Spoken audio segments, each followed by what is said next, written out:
What's going on, everyone? Today we're going to be reviewing and demonstrating, unboxing all of it. The Milwaukee 2-gallon Quiet compressor. Is it quiet? How quiet is it? How well does it hold charge? I mean, how nice is this thing? This thing is much more expensive than its like other cake pan counterparts. So we just gotta check it out for ourselves.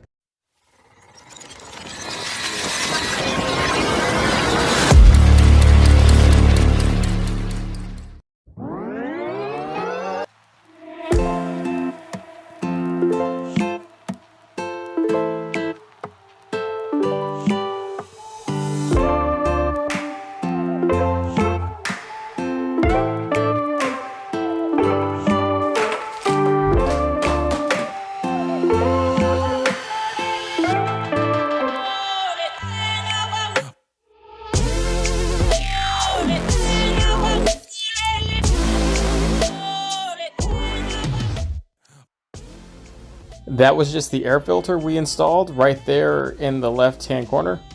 Other than that, this thing is ready to go out of the box. It didn't have to put out any real external stuff. And right now it's actually on its side. It's not even flat like it's supposed to be. You see the bumpers on the back right there.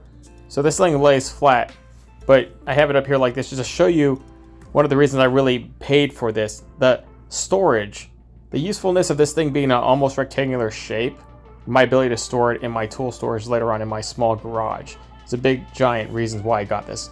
On top of the fact that it is a cordless, brushless M18 tool, and of course, it's a Milwaukee. The thing is beautiful. Comes with its own regulator right there. You can see the pressure build up. You can control how much pressure comes out into the hose. It has settings all the way from 0 to 130, and then from 0 down to max. There's a lot of adjustability on the regulator system itself. And this is a complete cordless tool. This takes an M18 battery. We're going to go ahead and test a 5 amp hour battery, and then we're going to go ahead and test an 8 amp hour battery. We're going to discuss the differences between both. The main reason that I bought this was because it was battery powered. It didn't require a cord. And that was a major turnoff on all the other units from high to low that I was looking at when I was running through Home Depot. So I picked this one up and picked up a few accessories, picked up a pneumatic hose, picked up an air hammer. This is what I'm really getting it for. Small tools like this for smaller jobs like brad nailing or a rivet gun, or in this case, an air hammer with a low regulator to buck rivets that we're gonna have to modify one of those chisels to. For the M18 Milwaukee batteries, the 5 amp hour and below are more compact but don't have as hard of a punch, and the 6 amp hour and above have a much higher output rating. So we're going to be trying an 8 amp hour battery on this unit to see how it does, and then we'll also be trying a 5 amp hour just for the heck of it to see if it can pull this thing. Alright, so let's go ahead and turn it on.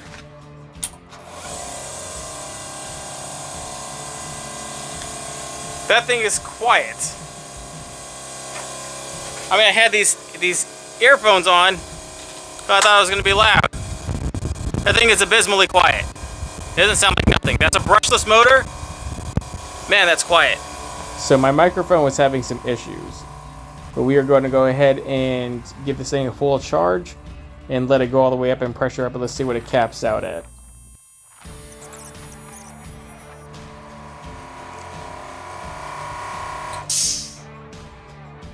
Freaking sweet. So I have an air hammer ready to go with an installed chisel. We're going to go ahead and give it a few squeezes and see what it can do.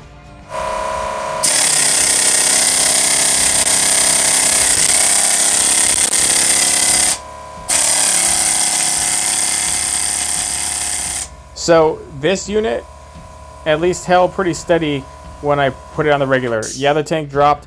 Yeah, I couldn't go forever. Yeah, it ate up air within the tank, but it stayed pretty consistent on the regulator when I had it at 30. In fact, 30 was, I think, maybe too high for what I needed, or maybe just right.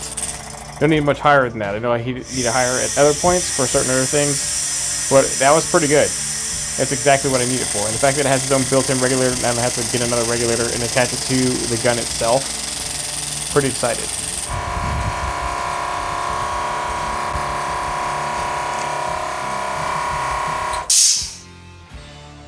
Freaking sweet. This is exactly what I need. I need to do small jobs. I'm only going to be using this spurts at a time whenever I'm tightening rivets, like buck rivets. What? So worth the money.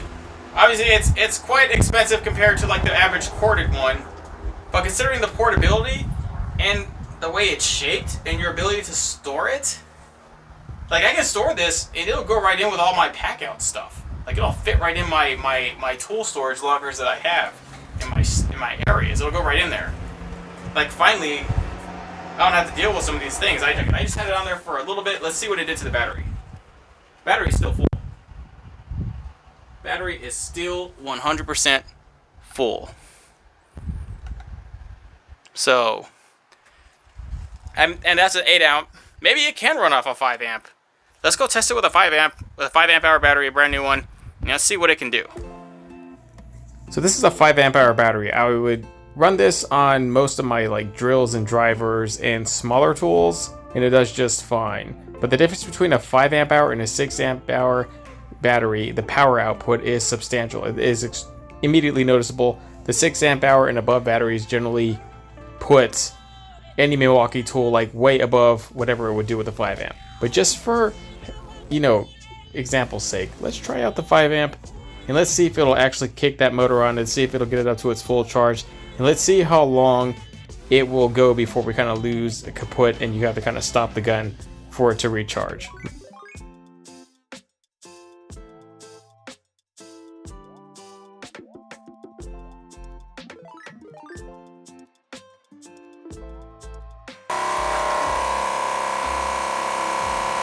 Okay, never mind. Now it's climbing actually. So this has to be on 0 while it's pressurizing. Mental note.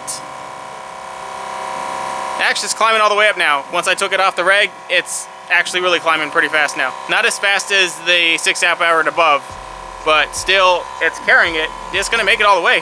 Ah! Look at that. Ooh. Never mind, it plugged out at 140. Didn't make it all the way.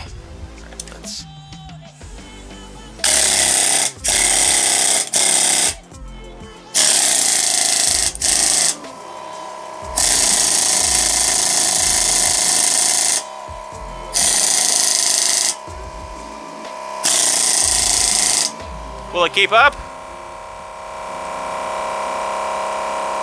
It's going. It's doing it.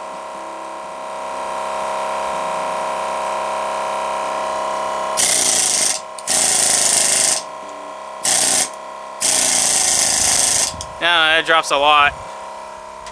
Okay, so probably see Home Depot running specials for the 6 amp hour for like 2 for like just under 200 bucks. It's a pretty good deal for 2 6 amp hour batteries, or you can get like a 12 amp hour battery for the same price.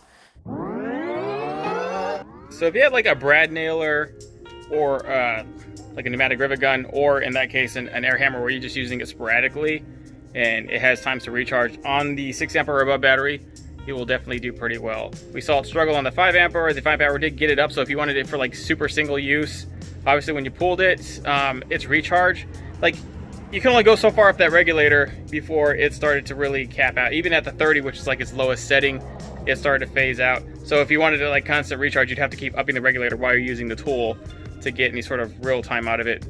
But on the 6 amp and above, you could keep it on a regulator spot and it would recharge and more or less keep you on point there, at least for a little bit longer. And so for sporadic movements that you need in a portable setting, I think this is absolutely a fantastic tool to have. And I'm glad to have it to my deal, and I'm hoping that'll take care of all my pneumatic issues and I don't need a bigger tank. I mean, really, things that came to me in mind: strengths, portability, obviously, like more portable than anything else, storage, ease of use. Very, very nice. I'm glad to have it. Well worth the money. Check it out.